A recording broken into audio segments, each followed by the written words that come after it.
Good afternoon and welcome to the news at 2. I am Chiegono Aro. Enugu State Government has awarded scholarship to university level to one Miss Happiness Mwafo, the little girl alleged to have been physically brutalized by her guardian in Anambra State. Chika Ugu reports that the girl was introduced to the State Scholarship Board for further documentation. In the month of February this year, the news of a little girl from Ogu local government area of Enugu State who was alleged to have been physically abused and brutalized by her guardian, a lawyer in Anambra State, went viral. She was rescued by the rapid response of the Anambra State government and also provided with medical treatment.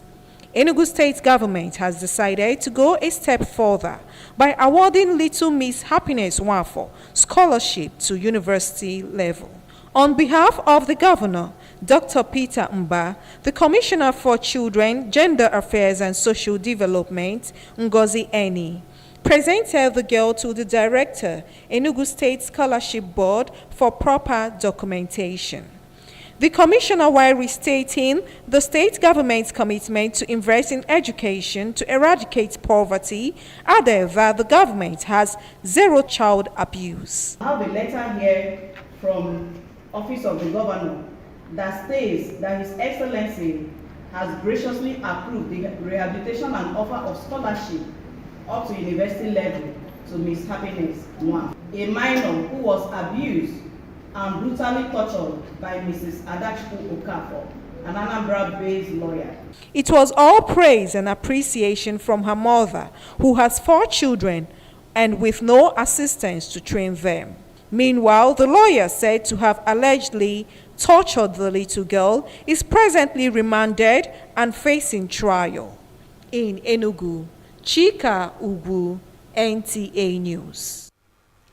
Electricity consumers in Enugu and its environs who have complaints on issues concerning electricity have been invited to a 3-day customer complaints resolution meeting scheduled to hold from today, Thursday, 18th April, to Saturday, 20th April, 2024, at Oakland Hotels, Ebano Tunnel, Enugu. Chinenye Nwoye reports that the meeting is at the instance of the Nigerian Electricity Regulatory Commission. Prince Carlo informed that 24,000 bags out of the 60,000 bags of 25 kg rice expected from the federal government have already been received, adding that about 12,071 bags will be distributed to civil servants on grade level 1.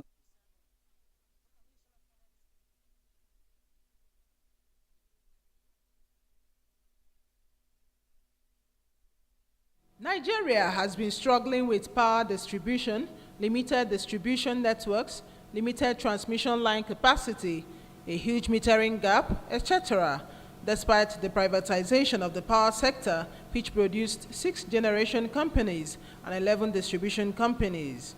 Though successive governments have made efforts to improve on the electricity supply, there are still complaints on high electricity bills, issues of whose responsibility it is to procure prepaid meter or transformers, among others. Recently, the federal government approved upward review of electricity tariff for customers on Band A who enjoy 20 hours of electricity, who will now pay 225 naira kilowatts per hour. Some electricity consumers are not very clear on these issues. So, these may be some of the issues that may be raised by electricity consumers who have been invited to this 3-day complaints resolution meeting, has been sensitized by the staff of the National Orientation Agency, NOA. Those people that have problem with their meter, transformer, the people that are giving crazy bill, maybe you are living in one room and the bill be sent to you is 500,000. Come to Oakland Hotel tomorrow, 18th of April, to come and lay their complaints.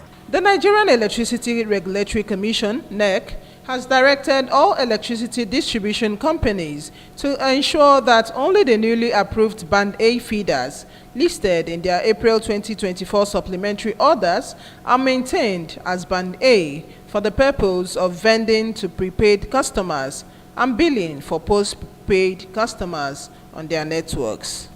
In Enugu, Chinenye Nwoye, NTA News. Civil servants on grade levels 1 to 10 to benefit from the next batch of the federal government palliatives as a way to cushion the effects of economic hardship occasioned by high cost of food items. This was disclosed by the State Commissioner for Information, Abia State, OK Kalu, while briefing journalists on the outcome of this week's Executive Council meeting. Informa Ndokole has the report. That 24,000 bags out of the 60,000 bags of 25 kg rice expected from the federal government have already been received, adding that about 12,071 bags will be distributed to civil servants on grade level 1 to 7. The commissioner further disclosed that the expected 36,000 bags will be distributed to those on level 8 to 10. This is part of government's efforts to make life more worthwhile for our civil servants. And other palliatives that have been awaited, they are not here yet, but we know that the state is entitled to receive them. We have about 663 metric tons of maize, which translates to about 13,260 bags of 25 kg each. On efforts made so far by the state government to tackle the perennial flooding in Aba as the rainy season sets in, the State Information Boss said the state government has distilled about 40 kilometers of roads in the commercial nerve center of the state. The commissioner also announced that the state government has commenced the second phase of the Light Up Abia initiative to further boost the aesthetics of the state. In Umuahia,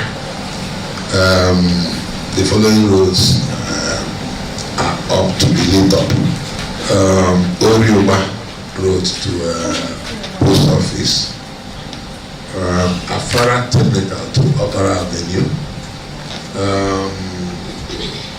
the State Secretariat and the Minister of Women Affairs. All those areas are going to be lit up under the phase 2 of our Abia Light Up Abia program. On the efforts of Governor Street Lights, Special Advisor to the Governor on Media and Publicity, Ferdinand Ekoma, threw more light. Government has observed that and instructed that the right thing must be done.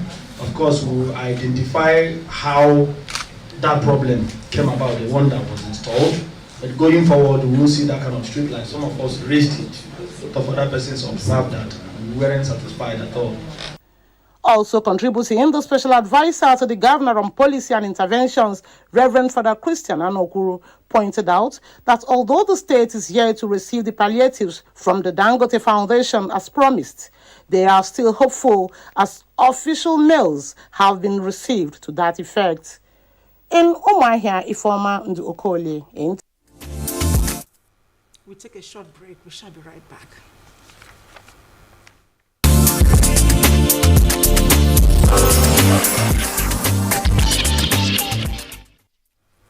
Welcome back.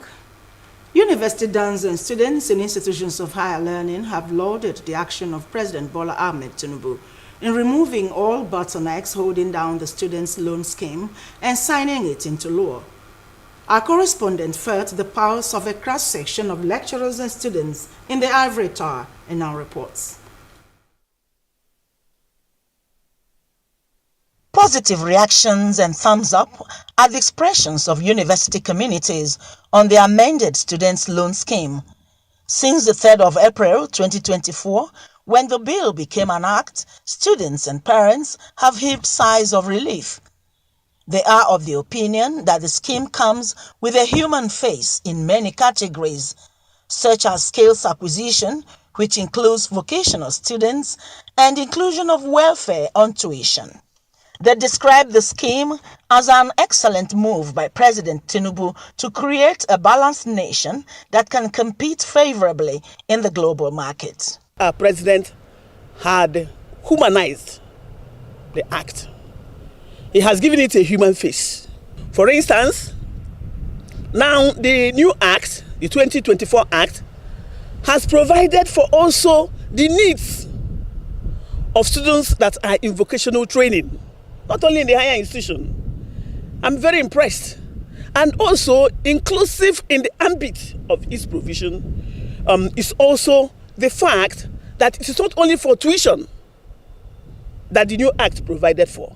It provided also for the upkeep of the students. It's a legacy project for me as far as I'm concerned, and we thank Mr. President for doing this, because access to education, and education is a right that's supposed to be enjoyed by all, irrespective of their financial status or financial or social status. To relieve a lot of hardship of our students, because many of the students are really going through hard times now because of the inflation in the country. The government has a position, and the government feels that it can give the student. The government doesn't want to go through someone to get to the students, and I think it's good. Because the students' loan scheme is interest-free, with a forgiveness proviso in cases of death and extension of 2-year tenure for unemployed youths, the university community says it has offered a platform for perseverance and encouragement on the part of the students. It's a means to aid students in developing their career, not only in educational study. It will help them in order to bring up a budget, a particular amount of budget, so that they won't depend on their parents mostly. Good initiative, yeah. For we the students is welcoming. But if we're able to access the loan freely, easily, that one will be okay. To be good that way. They applauded the fully automated system of the loan scheme while commending the inclusiveness of the scheme, especially in the Southeast, where about 60% of males engage in skills and commercial activities due to heavy financial implications of tertiary education. In Enugu, road users in Enugu State have continued to applaud the giant strides of the state government in infrastructural development.